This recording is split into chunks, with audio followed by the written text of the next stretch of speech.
well-regulated militia be necessary to the security of a free state, the right of the people to keep and bear arms shall not be infringed. Welcome to another edition of Bearing Arms, Cam and Company. My name is Cam Edwards. Glad you're with me on the program today. We're going to be talking with Mark Oliva from the National Shooting Sports Foundation. Got a couple of issues here. We've got the new lawsuit filed in Illinois over the Firearms Dealer Responsibility Act or some nonsense like that. Basically, taking a page from California and trying to impose all kinds of liability on gun makers for their marketing.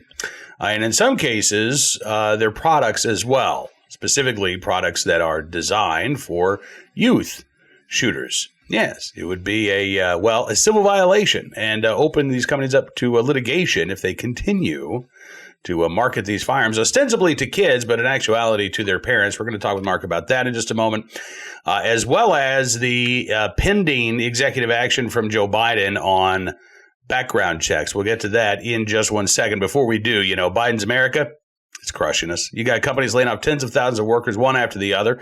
Americans working two jobs just to get by. Inflation pushing hardworking families to the brink. Just look at the price of lunch meat next time you go to the grocery store. And a digital dollar could be coming down the pipeline to completely destroy our way of life. The truth is, you need a plan. You know it, and I know it. And that is why you should call Goldco. So you can diversify your savings and investments with gold and silver before things get worse. They're a 6-time Inc. 5000 winner, 2022 Company of the Year with thousands of 5-star reviews. And they've helped people like you and me place over $1 billion in gold and silver.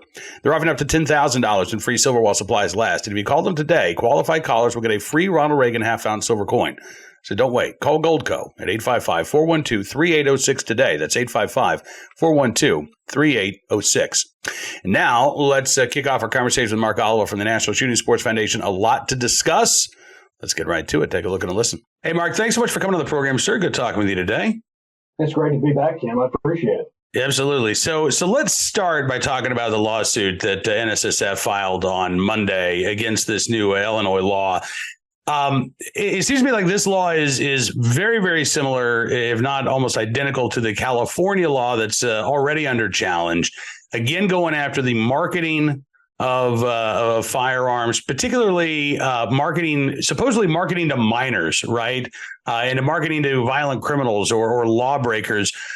First of all, Mark, I got to tell you, man, I've been covering Second Amendment news and information for damn near 20 years now. I have yet to see an ad that I felt was marketing to minors. Hey, 14-year-old, go out and illegally buy a gun. Hey, armed robber, go out and buy this gun. So first of all, where the hell is the state of Illinois coming from on this? Yeah, so the state of Illinois, much like California, when they passed their own constitutional law, is targeting any advertising, particularly highlighting the JR-15. What they're failing to take into account is that nobody under the age of 18 can purchase a firearm at retail. It's just simply, it cannot happen. You have to pass the 44, you have to fill out that form 4473, and pass the FBI National Criminal Background Check System, which also indicates that you're going to verify that you're over the age of 18, which the retailer is also checking your ID when you do that. So they're failing to take this into account. But what they're also doing is they're trying to squelch the First Amendment rights of firearm manufacturers and retailers. If they can eliminate the discussion of safe and responsible firearm ownership to the next generation, well, then they can diminish the desire for that ownership and people exercise that right. So they're trying to play the long game by eliminating the Second Amendment by curtailing and eliminating the First Amendment. And it's important to remember that commercial speech is still protected by the First Amendment. It is a right for these companies to be able to advertise a constitutionally protected product. And this does go beyond, because I know that you NSSF raised a number of claims in the lawsuit. I think there are 5 different accounts: First Amendment, Second Amendment, due process protections. But because this does go beyond just trying to curtail our speech, that's bad enough. But they're also going after products, right? I've talked about this before. I taught my kids to shoot on a little single shot cricket rifle. Cut down. And this is no grown adult is going to choose that as their rifle for them.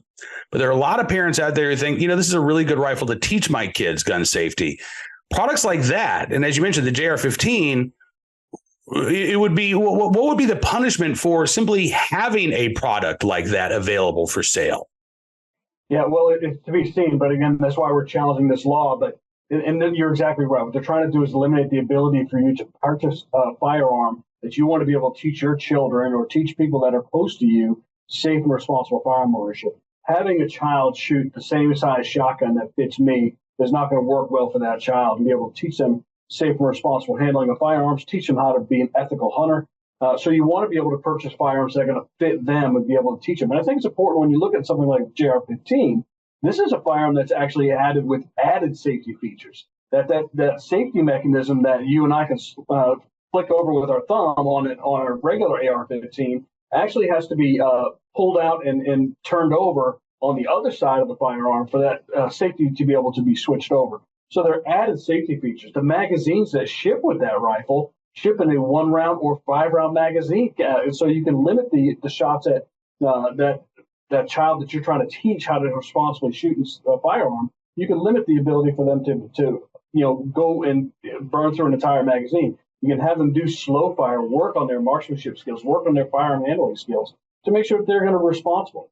This is the state going after the firearm manufacturers. Now, I think what you're seeing here is also a pattern of states that are now attacking the industry post-Bruin. They don't like the Bruin decision. They're going to challenge it on every level. And you see a lot of these politicians are actually campaigning now on being against the Supreme Court. They're taking the Supreme Court's challenge, the Supreme Court's decisions, and writing laws they are in complete opposition, knowing that they're going to have to go all the way back up to the Supreme Court to get struck down again eventually. So what they're trying to do is just delay the game, make it more painful, make it more difficult for you and I to be able to exercise our Second Amendment rights, for you and I to be able to teach our kids safe and responsible firearm ownership. Absolutely. And we're going to be watching this lawsuit ultimately in the Seventh Circuit right now in the Southern District of Illinois. But, to that end, we're also seeing the Biden administration, it was just a few months ago, Joe Biden said, I've reached the limits of my executive authority. There's nothing more I can do. It's up to Congress. I don't think anybody, I don't know any gun owners that believed him, and for good reason, because, now it's become an open secret that there is another rule that's being drafted. This one dealing with private sales or transfers of firearms. And Biden is apparently using language from the Bipartisan Safer Communities Act, right? There was language in there that sort of redefined what it meant to be in the business of selling firearms. And now it's basically anything, any sale in which a profit is derived. It sounds like the Biden administration and the ATF says, all right, well, you then need to get an FFL license. If you've sold even as few as one gun and made what they consider to be a profit on this, unless you have an FFL or unless you're putting that buyer through a background check, you're violating the law. Is that your understanding of what this rule is going to be? Yeah, we'll see what the rule finally says when it's published out for public comment, and of course, NSF will be looking very closely at that. But it's problematic, and this isn't the first time that we've seen the Biden administration twist the language of the Bipartisan Safer Communities Act to fit their narrative and to fit their gun control agenda. We saw it most recently here with the blow-up of them eliminating and defunding hunter education and archery programs in schools, which you've seen members of Congress rail against. You've seen attorneys general write to Congress and write to the administration telling them that they are violating the intent and the language of the law, that the way it was written. So, and of course, you've seen the Secretary of Education say that they're willing to work with Congress on trying to fix that. But all the administration needs to do is back off that erroneous policy decision. But they're doing the same thing here now with background checks. So if you and I want to be able to sell firearms to one another, I want to be able to sell to you, and I don't have an FFL. Now, that means I would now have to go into another FFL and have them run that background check for me to be able to transfer that firearm to you. So now you're asking another business to do business for you because the administration now considers you in the business if you're transferring a firearm to someone else. Again, with the idea of what is that profit, not taking into account appreciation for that, not taking into account that you may have gotten a really good deal on it, or you've had it for a number of years, and now that the value of that firearm has increased over time, that now they might be able to consider that a profit on that firearm because you purchased it maybe 20 years ago for $300, and now you're going to sell it for $600. So again, it's a pretty big stretch of what the Bipartisan Safer Communities Act says about being in the business. So again, we're waiting to see what the final language of the proposed rule is. We'll be carefully looking at that, and of course, we'll be providing public comment when it is put out to the public. Yeah, obviously, you have to wonder about the enforceability of something like this, right? We know what the ATF is up to. We know that Joe Biden is trying to weaponize that agency against lawful gun owners. But, the ATF has a finite number of agents. They got a finite amount of resources. Might not seem like it at times, but they do. And I guess this isn't a question for you. I guess this is a question for the Biden administration, maybe Steve Dettelbach. But why would this be a good, a use of resources to try to go after, lawful gun owners who may be selling a firearm or two to their friend or neighbor, it seems like they've got the tools, right? Didn't the Bipartisan Safer Communities Act also make gun trafficking a federal crime? Seems to me like they've got all the tools in the toolbox that they need to go after actual gun traffickers. So why would they waste their time going after you and I, Mark, unless we're the real goal? Yeah, but Cam, you bring up a really good point, and you're right. The penalties for straw purchasing a firearm and trafficking that firearm across state lines increased from 10 to 15 years in federal prison and a $250,000 fine. So they have the tools that are available to them. But I think it's important that everyone goes back and looks at what was said on the debate stage when then, former Vice President Biden was campaigning for office. In the very first presidential debate among all the rest of the Democrats on the stage, he came out and said that the industry, the fire manufacturers, not the NRA, not anybody else, the industry was, quote, the enemy, unquote. So I think it's important that people see that. Both he and Vice President Harris said on separate occasions on the campaign trail that they were going to use the ATF as a bludgeon against the industry. And they've done that. They've done that through not only this proposal that we're waiting to see come down, they've seen that through the Hunter Education defunding. We've seen that through also the zero tolerance program that the ATF has enforced. Now, again, are we talking about good use of resources? I think when we look across the breadth of this administration, when you're talking about another 87,000 IRS agents, when you're talking about all the heavy-handed approaches that this government, this administration is taking against the citizens of the United States, it draws some really valid questions as to whether or not these are the right users for the right resources for the right problems. Again, they're looking at you and I. They're looking at the manufacturers who are producing a constitutionally protected product that you have a right to own, that I have a right to own, and they're making it as difficult as it possibly can until they can get to the point where they can eliminate that right, which we've seen. Governor Newsom has proposed the 20th Amendment. That's the end goal, is to eliminate the Second Amendment and make the ability for you to own a firearm a privilege granted to you by the state and not a right that you are provided by your creator. Yep, you're exactly right. And that's why our work is not done, far from it, even after the Bruin decision. Mark, listen, man, I appreciate you coming on the program. I know that I want to have you or Larry back once this rule has been released and the public comment period has begun, so we actually have a chance to see what's inside. But, in the meantime, thank you guys for fighting the good fight, not only in Illinois, but all around the country. This is not the only lawsuit that NSSF is engaged in. You all are taking part in the attempt to overturn Illinois' ban on so-called assault weapons and large capacity magazines. You're fighting in New York. You're fighting in, I believe, New Jersey as well. But again, keep up those efforts because, the right to keep and bear arms is not just about my right to possess or to carry a firearm. It's about my right to acquire a firearm. And that means it's about the right to build guns. It's about the right to sell guns. And all of this is under attack right now from the Biden administration. You're absolutely right, Cam. I tell people all the time, your Second Amendment right begins with your ability to legally obtain a firearm through a legal purchase. When they eliminate that ability, then they've eliminated your ability to keep and bear. Yep, there you go. Mark Oliva with the NSSF. Thank you so much for your time, sir. Look forward to doing this again soon. Yes, sir. Look forward to it next time, Cam. Thanks. Well, thanks again to Mark for joining us on the program. And, of course, we're going to be following both of these issues in the days and weeks ahead. Right now, let's turn our attention to today's Armed Citizen story, our good deed of the day, and our recidivist report. We'll start there with a case out of Oakland, California, where an Oakland man has been charged with chasing down and murdering a woman and then attempting to kill her would-be rescuer. And there's the subheadline, suspect was on probation during the slaying. Yes, he was arrested on both drug and gun charges. Victor Sledge has now been charged in the murder of 27-year-old Nicole Marcy, who's a native of Seattle but living in Oakland at the time. Sledge has also been charged with attempted murder and assault with a firearm for allegedly shooting a man who showed up to rescue Marcy. Back on July 19th, video surveillance shows her killer chasing her off of International Boulevard and then firing at her as she ran away. She was struck. She fell to the ground.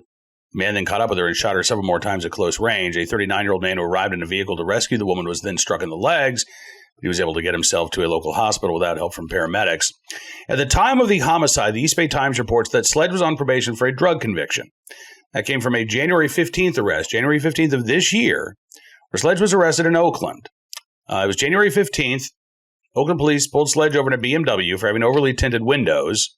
They then searched the vehicle, found 220 ecstasy tablets, 154 oxycodone pills, 41 grams of methamphetamine, 45 grams of crack cocaine, as well as small amounts of cash, heroin, and cocaine powder.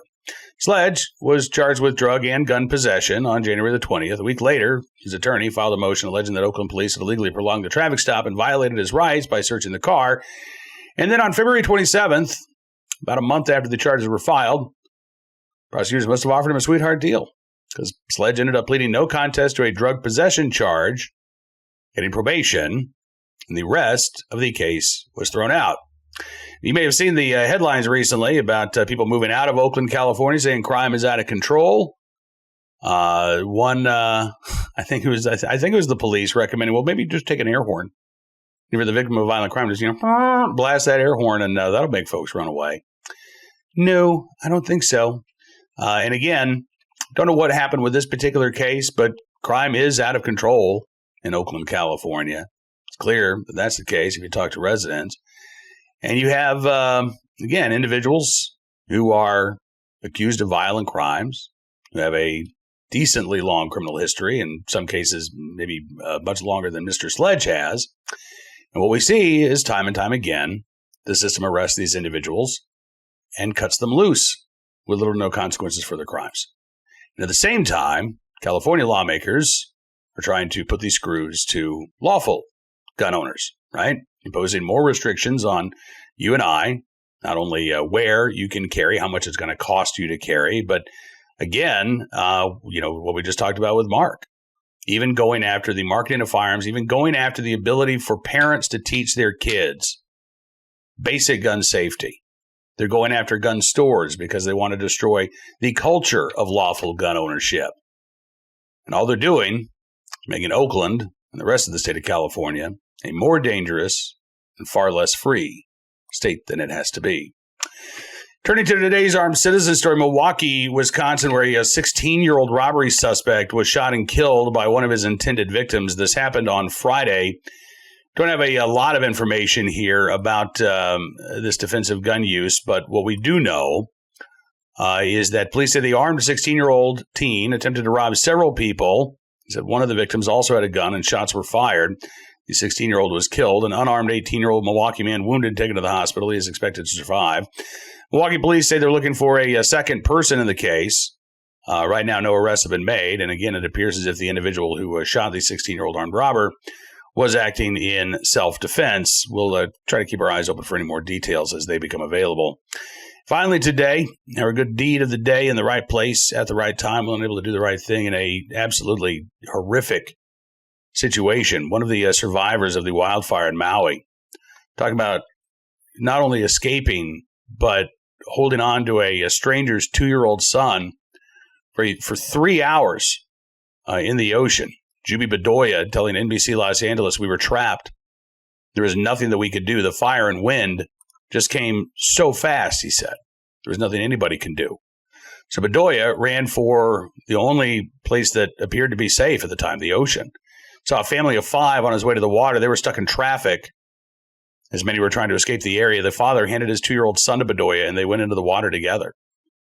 Bedoya said, when you're in the situation of life and death, you don't care who's around. You just want to try to help anybody. The 2-year-old hanging on to Bedoya's neck. They floated on a piece of plywood that had blown off a storefront. He said that plywood saved our lives. We clung onto it. There were about 6 or 8 of us. We floated around. The family, thankfully, was rescued. Bedoya rescued as well by the U.S. Coast Guard along with 52 other people. Bedoya said he returned to his city 2 days later to find everything gone, including his home. He says the whole neighborhood I grew up in is gone. 96 confirmed fatalities as of the time of the taping of this program today in the Lahaina wildfire. And, you know, there are so many stories of tragedy, but there are going to be those moments of heroism that emerge here. And in this particular case, again, doing what he can, not only to save himself, but to save a 2-year-old stranger as well, Juby Bedoya, in the right place at the right time, willing and able to do the right thing. And I hope that the community rallies around Bedoya and the other folks there who, again, have lost so much in these wildfires. That is going to do it for this edition of Bearing Arms Cam & Company. I want to thank you for being a part of the program as always. I'm looking forward to being back with you again tomorrow, Wednesday, Hump Day Wednesday. Don't forget, we also have our VIP Gold live chat with Hot Air's Ed Morrissey every Wednesday at 1:30. You can be a part of it. All you got to do, become a VIP Gold member. Just go to bearingarms.com/subscribe. Use the promo code GUNRIGHTS, and you can get a significant savings on either your VIP or VIP Gold membership. As our way of saying thanks for showing your support, we're going to give you exclusive content you won't find anywhere else. News stories and analysis that matter, just like your support. So thank you again. And hopefully I'll get to see you in tomorrow's live chat. Until then, be well, be safe, and be free.